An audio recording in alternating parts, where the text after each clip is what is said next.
Are you looking for a Smartsheet formula to count if a checkbox is checked? Well, if that's the case, then you've come to the right place, because today I'm going to be showing you exactly what you need to do. But before I show you it, I do just want to quickly mention that I do have a Smartsheet formula course that is now available. So I will leave a link in the description for that below. So if you want to, learn how to completely master Smartsheet formulas, then that course is for you. But without further ado, let's look into the formula. So what I've done here is I've just created a brand new sheet, and all I've done is put in some really basic dummy data.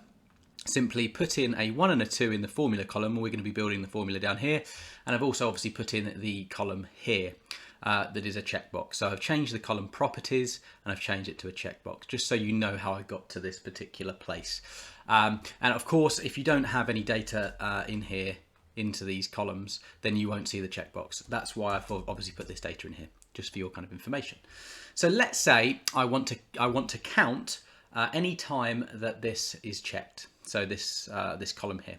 So what we need to do is we need to use an if formula. So it's very basic. All you need to do, let's put the formula in here. Equals if, open brackets.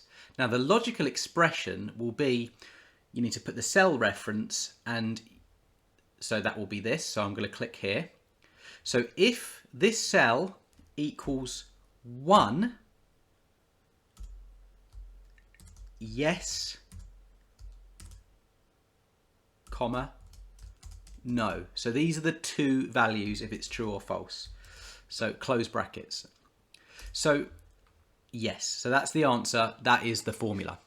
So what we're basically saying here, just to kind of summarize it, is if this is checked, say yes. If it's not checked, say no. So if I drag this down, this is now looking in this particular cell, it's saying no because it's not checked. And if I check this now, it's going to say yes, uncheck it, no. So you get the idea here.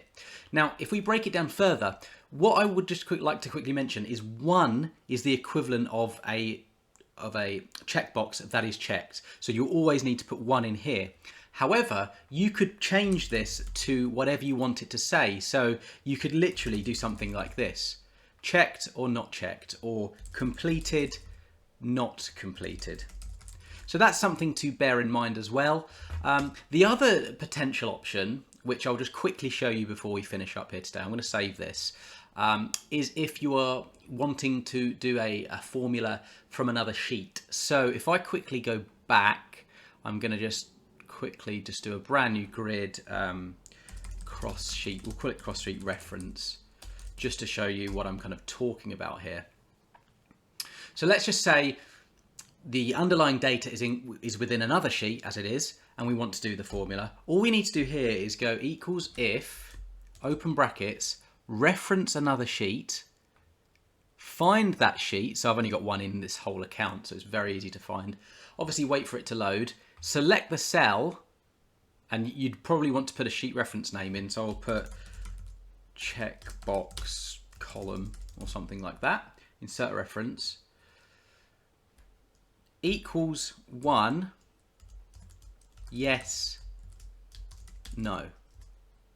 And it hasn't worked for some reason due to, I always do this. So this is another tip. The reason why that didn't work is because I forgot to put this parenthesis in. I think it's called parenthesis. I should say quote mark. So that's now working. And you can see by that blue, it's looking into another sheet. That's essentially what that icon means. So as you can see here, this is a cross sheet reference version to do this formula. So make sure you've got these quotes in, and make sure you've got your commas in. So if you just want to look at this, maybe pause the video. This is what you need to use. So I hope this video was useful. If it was, please do hit the like button. That tells me I should continue making videos like this. And do consider subscribing to my channel.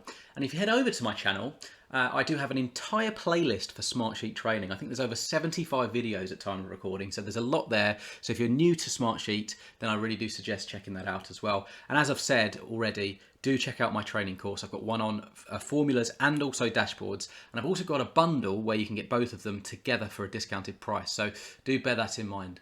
So with all of that said, I hope you have an excellent day.